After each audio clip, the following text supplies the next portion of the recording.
ఒక తోటలో ఒక కొమ్మలో ఒక పువ్వు పూసింది.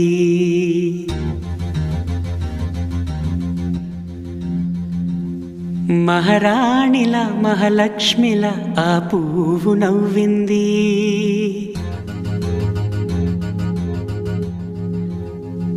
అలాగే నవ్వుతూ ఉండాలని,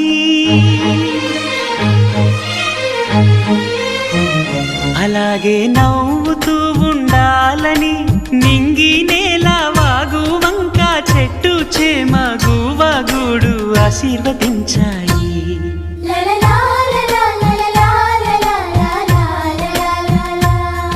ఒక తోటలో ఒక కొమ్మలో ఒక పువ్వు పూసింది. మహారాణిలా మహాలక్ష్మిలా ఆ పువ్వు నవ్వింది.